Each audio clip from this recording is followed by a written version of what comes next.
Well, Doug, welcome to Mid-America Flight Museum. Well, thank you very much. It's December, what is this, December the 4th, 2021. I'm glad 2020 is behind us. I don't know about you. Tough year, tough 2 years. It has been. It's been really, really, really kind of crazy.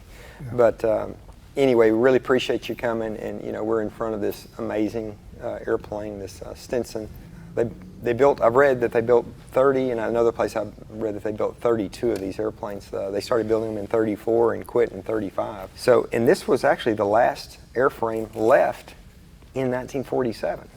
So, you know, there's not many of these things out there flying around even after the war. But it was kind of an obsolete technological airplane when it was first developed. But one thing it would do that the others wouldn't do, it would really get in and out of those short fields. But then, you know, the war came. It was a big, huge wood and fabric airplane, and nobody had a hangar for them. They're already obsolete.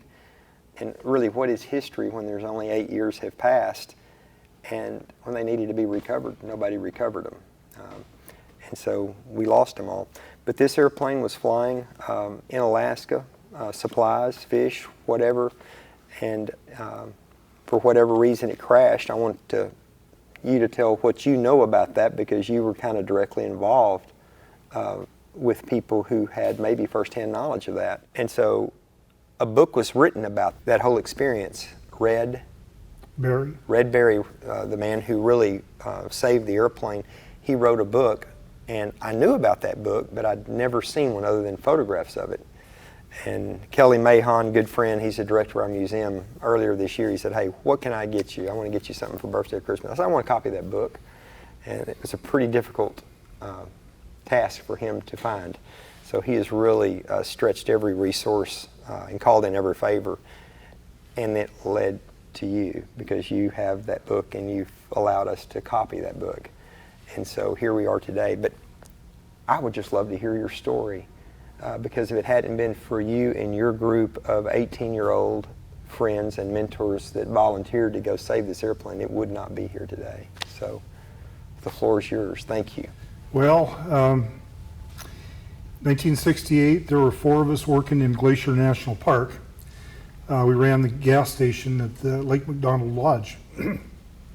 Well, we kept reading about how they were having a record fire season in Alaska. And of course, being 18 years old, we kept thinking about that and talking about it. And we go, gosh, we're making $247 a month here at the hotel. We should go to Alaska and make some real money. The 4 of us headed for Alaska. We were going to drive the Alcan Highway in my 64 Chevy Impala Super Sport. My father said, you don't want to do that. If you're going to do it, you're going to jump on an airplane and get up there and not have to worry about driving the Alcan, which was the best advice we could have ever gotten. Get to Fairbanks, didn't have a job, but we camped out at the unemployment office for 2 or 3 days. And finally, about on the 3rd day, there was a call for firefighters. No experience necessary. Well, that was us. We went to the local air base and they outfitted us. We got on a plane that night, a float plane, landed on Lake Minchumina, which is directly north of Mount McKinley. And I remember we slept on the shore in sleeping bags that night, woke up the next morning, first light, all we could see in front of us was Mount McKinley. That was about the last time we ever saw it, because the smoke from the fires was so intense.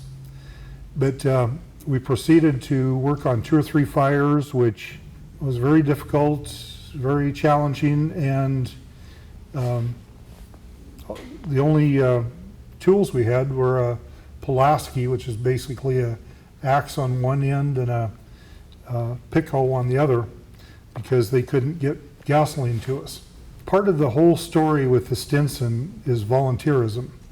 So on about the 3rd night, one of the fire bosses asked us, okay guys, we got a problem. We need a couple guys to go up on the mountain and keep watch of the fire and put out any spot fires that may happen. Well, I immediately raised my hand and I said, Ray and I'll do it. Ray was my buddy that came up with me. And we went up there, worked for the next several days. It turned out to be a blessing in disguise because the main crew was working long hours and we were sleeping down in the camp. And then when they would come in, we would go up on the mountain and basically just walk the fire line. We had a lot of fires to put out, but it wasn't near as difficult as the main crew was doing. Those first two fires we lost, remember one of them in particular, our tents are burning up about 10 or 15 feet from us as the helicopters were pulling us out. So it was close. It was close call. So we get back to camp. It's a big group. There's probably 150 of us. And the fire boss comes along and says, I need some volunteers. There's an old airplane sitting out in the tundra that the Smithsonian Institute wants to try to save. 16 of us raised our hands, and because we knew this was a good deal. So we left that day. Helicopter set us down on the banks of the Toklat River, walked into to find the airplane, and it was this guy right here. We figured we had about 24 hours before the fire hit us. It was a massive fire heading right in the direction, and this thing was going to get torched by that fire. First thing we did was we cut a fire line down to permafrost, which is solid ice down about 2-3 feet below the surface of the tundra. We cut all the trees down, mostly spruce, around the perimeter of that airplane, pulled all the trees out to outside the fire line and backburned it. So we were trying to get rid of the fuel that would have just compounded the problem once we got there. We were there for about 24 hours. The only way you could, you would just work till you couldn't stand up anymore. Get a few minutes sleep. But Red Berry had been trying to get this plane out for about 4 years, and he had a cat and all of his supplies, including fuel barrels, about a mile away.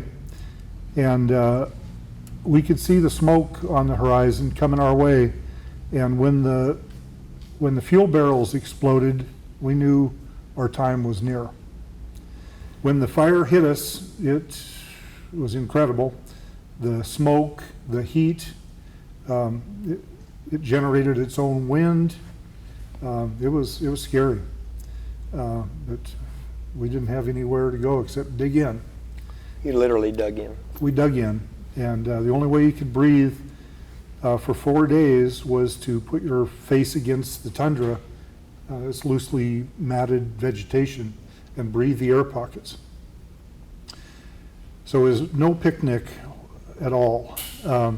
But obviously we made it through and made it out alive, but it was scary. Just put it in context, how far away from the airplane did you clear timber, brush?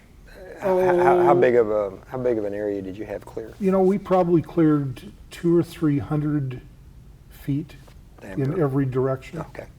So I think somebody had mentioned at one time it was about a 2-acre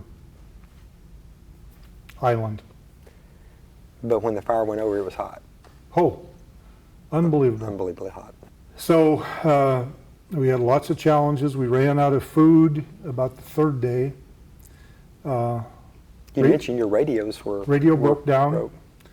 We were getting real low on food, which was C rations and K rations. So we didn't know what was going to happen. We were told later that the BLM officers had pretty much given us up for dead. But the story goes that they decided to take one more pass at us to see if they could find us. And they did.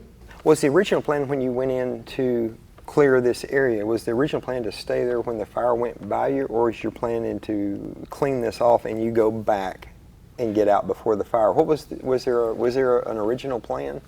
You know it was going to be close, but Yeah, I can't remember. And of course you were the 18-year-old. You had some older ones that were kind of the bosses. So it was a 16-man crew. 8 of us were young and green like me, with no experience, and then the rest of the crew was experienced Eskimo firefighters. Finally, on the 4th day, we heard a Huey coming to get us, and by that time the fire had the bulk of the fire had pretty much blown past us. But as it turned out, it was a 100,000 acre stage 5 inferno. So, the worst. But it had been sitting for 21 years. It had crash landed 21 years before that. 47, 48. 47. 1947 it crashed. Yep. So, of course, the trees had grown up around it. As you can see from the picture, some of the framework that Red Berry had built to stabilize the engines, he was getting ready to start pulling that thing on dog sled trails. Were the wings still on it here, or were they already off? So the wings were already taken off, and I remember them being stacked up along the side of the plane. But yeah, we were pretty amazed how good a shape that thing was in for as brutal of conditions that it was sitting in. Was Red with you No, on this expedition? But I mean, he was very aware of everything going on at the Well, we time? don't know. I mean, it was such 11th hour that we got brought in. We don't know if there was any conversation between the BLM. There must have been, because if the Smithsonian Institute gave directions that saved that plane, somebody must have been contacted, and where the location was given. So past that time, you were taken out on the 4th day.